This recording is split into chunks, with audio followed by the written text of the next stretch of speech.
At that time, because of the power of the Buddha, the branches, leaves, and trunk of the Bodhi tree glittered with the 7 gems. From his seed, light streamed forth to the 10 directions and shone on all worlds everywhere. Now the Buddha's wisdom was deeper than the ocean and vaster than the sky. Its light shone on worlds enshrouded in darkness. The images of a multitude of worldly objects serenely and immediately manifested themselves in his heart, like the stars in space that cast their images without cloudiness on the great ocean. Innumerable bodhisattvas and gods gathered together like clouds and, relying on the power of the world-honored one to inspire them, sang praises of his merits. The boundless, wondrous Dharma world fills the body of the Buddha. Although that world is eternally quiescent, it is the ground of all sentient beings. The Buddha came forth now into this world to proclaim this truth. The Buddha came forth into this world and established the true Dharma. His enlightenment is boundless. With his light he extinguishes our suffering and confers on us infinite joy. With his inconceivable power, he expounds for our sake the teaching of enlightenment. The light of the sun reveals the forms of things. Likewise the sun,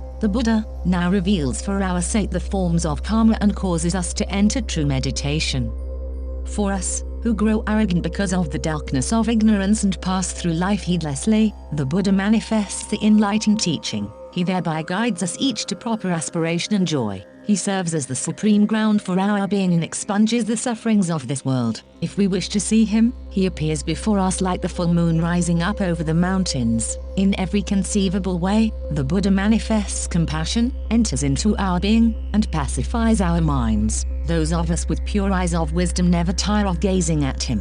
When we reflect on his boundless merits, profound joy rises within. This is due to the Buddha's power. Should we reflect even briefly on the Buddha, for in our multitude of sufferings fall away. The light of wisdom is infinite, it shines everywhere upon the worlds of the 10 directions. He resorts to a multitude of means so that we are able to revere him here and now. How wondrous it is that wherever the light of wisdom reaches, the world becomes lucid. People's minds awaken to the path and rejoice. Even one blinded by the darkness of ignorance opens his eyes to the light of wisdom and bows down to this manifestation of the Buddha of purity. Although we have become strangers to the bliss of the sage and have become immersed in the sufferings of the world, because of the Buddha's pine Dharma our minds now rejoice and are serene. All things are like phantom flowers, but the Buddha is the light that reveals the truth. With a beneficent cloud of wisdom, he covers over this world and waters it with the rain of the Dharma. Only the Buddha dries up the ocean of endless suffering. With the skillful means of a great wisdom, he opens up the mind's eye. As with the ocean, there is no end to the merits of his teaching. He listens to all of our wishes and aspirations. Although his voice is gentle, it reverberates like thunder. Because the Buddha expounds the true Dharma, we are filled with bliss. Hearing his voice, our minds rejoice, and the bliss of the Dharma fills our hearts to the brim. Our evils are grave. Not once in inns have we bowed down to the Buddha. Again and again we underwent birth and death and experienced suffering. In order to save us, the Buddha appeared in the world. Employing various methods, he removes grave evils and evil obstructions and grounds us in the Dharma. Because he praised all previous Buddhas when he underwent spiritual practices for an extremely long period of time, his fame is widespread in this world. Although he sits serenely in meditation, with a power that is indestructible, he appears in all worlds, and people revere his appearance. Adorned with a multitude of perfect virtues, and shining forth throughout the worlds, his light reveals the profound truth.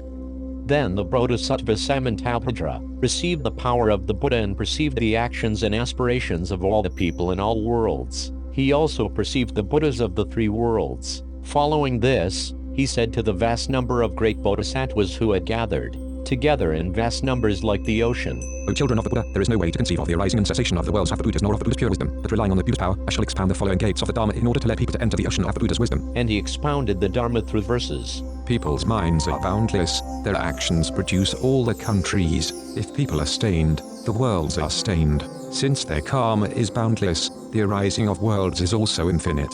If people undergo the practice of Samantabhadra, they will always dwell in a pure world. Their merit will be like that of the Buddha. They will give birth to an infinite number of Buddha countries. Numberless worlds have been born from one moment of thought of the Bodhisattva Samantabhadra. These countries are peaceful even to each and every particle of dust. The mind of the Buddha, like a cloud, protects each and every country. All countries arise from the activity of the mind and present numberless different appearances. At times they are pure while at other times they are foul. Their sufferings and pleasures are infinite in their variety. All things constantly change, and they constantly revolve. From the distant past, if one befriends a good teacher and if pure practices persist, along with compassion, Buddha country will be purified. With an exceedingly pure mind, believe firmly in the Buddha. If the power of patience is not stained, each and every country will be exquisitely adorned, with a limitless number of methods, producing all countries and responding to the wishes of the people. The Buddha appears in the world. It is difficult to conceive of the Buddha's being, since he has neither shape nor color. There is nothing to which he can be compared. Those who accept the Dharma, however, see his appearance everywhere. The Buddha, employing a variety of skillful means, born out of the full and great ocean of compassion, here and now manifests himself. This country is adorned with gems. Each gem glitters like a cloud and extinguishes the worldly suffering of beings. It pacifies people with a true way. The lakes are filled to the brim with fragrant water. The flowers' light streams forth in the four directions. The voices of rejoicing are heard from afar. Parapets of gems, rows of jeweled trees, and the sound of clear music are all true and serene. They praise the virtues of the three treasures. The nets of gems strike each other and produce the Buddha's voice. From the other shore are heard the teachings of all bodhisattvas and Buddhas, Samantabhadras practices, and the voice of the Buddha's vows. Although the Buddha manifests his form everywhere in the 10 directions, he neither comes nor goes. But because of the Buddha's vow, people without exception perceive him. Although countries enter into each other, they neither increase nor decrease. Although one country fills the 10 directions and the countries of the 10 directions enter into one country, the world's forms are not destroyed. Even in the particles of dust of all the countries, the power of the Buddha's freedom is seen. His voice reverberates in the ocean of his vow and brings harmony to the people. A diversity of trees bear a diversity of fruits. A diversity of countries are peopled by a diversity of inhabitants. Different seeds produce different fruits. Like these examples, different actions produce different countries. Like the Naga king who generates clouds, the Buddha, through the power of his vow, generates all countries. As the artist produces paintings, the mind produces countries. In each and every thought, it produces numberless countries. Because these countries are sustained by the Buddha, they are pure and devoid of defilements. One country is made of dirt and is not pure, devoid of light. It is eternally dark. Those who have committed evil live here. Another country is made of dirt and filled with suffering. Those whose good fortunes are scant dwell here. Again, another country is made of dirt and filled with endless suffering. Although it exists for eons and darkness, light shines upon it like the ocean. In the world of beasts, countless beings exist. In accordance with their actions in previous worlds, they undergo endless suffering. Those who dwell in the world of the King of Death are perpetually tortured by the suffering of starvation and thirst or pursued up a mountain of fire. They undergo suffering without end.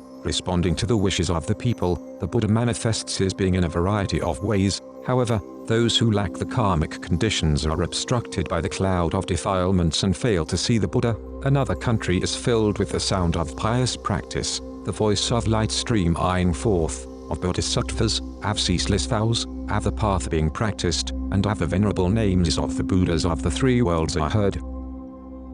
From the various countries of the 10 directions, an infinite number of bodhisattvas gathered together like clouds at this assembly. The Bodhisattva Maitreya saw this and rejoiced. He turned to the great assembly and said, "The dwelling place of the Buddha, the Buddha's Dharma, the appearance of the Buddha in the world, and the arising of the Buddha's country are all inconceivable. When the Buddha expounds the Dharma, he first perceives the minds of the people and in accordance with them he expounds the Dharma. Therefore the Buddha employs an infinite variety of skillful means and gates to the Dharma. He expounded the Dharma in verse. He frees himself from a multitude of sufferings, realizes non-attachment to this world, and purifies the eye of the path. He perceives that there is nothing to grasp onto and realizes that all things eventually die away. Thereby, he becomes a Buddha. His mind penetrates to the principle of equality in the teaching of non-duality, and he is called a man who is inconceivable. In the One, he sees the infinite.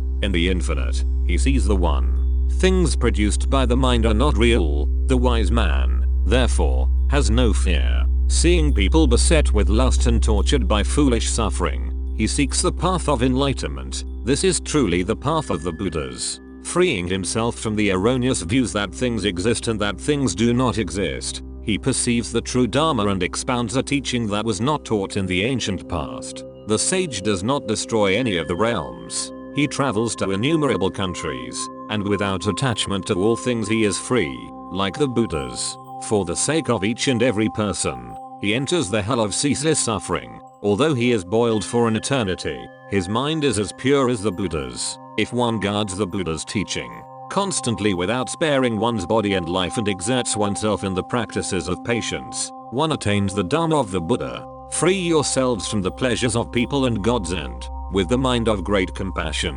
Save all people. Perceive your true form. All things are quiescent. Free yourselves from the thought of I and that which is not I, producing a boundless world. Swallow the ocean that contains all sufferings and attain great power. If one claims to have perceived the Buddha by perceiving the supreme form of the Buddha, his defective eye is producing delusions. That one is ignorant of the supreme teaching. In no way can people of this world perceive the Buddha's form. Although they may ponder for eons, they will not be able to perceive the Buddha's power. Form is not the Buddha, and the Buddha has no form. But the Buddha manifests marvelous forms in response to the needs of the people. The Buddha's true teaching is difficult to comprehend. It transcends all words. It neither converges nor disperses. Its nature is always quiescent. A corporeal body is not the Buddha. If you see this clearly and do not become attached to his form, you will attain the power of freedom and perceive the Buddha. The body and mind are equal. You are free of both inward and outward obstructions. Your thoughts are constantly true and devoid of all thoughts of attachment. You stream forth light everywhere and shine upon all realms. With the eye of wisdom, you perceive the ground of all things.